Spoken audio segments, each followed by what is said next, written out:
Hello everybody, so today I will talk about calculus. The topic today is about integration.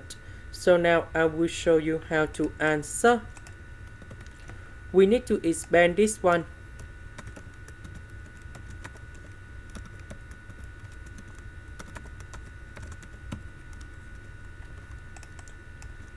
Next, cosine 3x squared.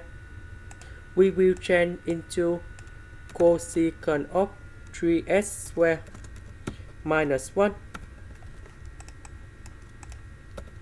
Number 1 minus number 1.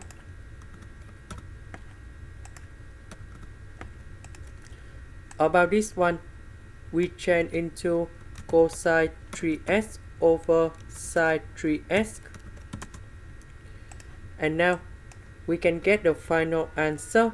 The integration of this one, we have 2 over 3 ln of the absolute value of sine 3x.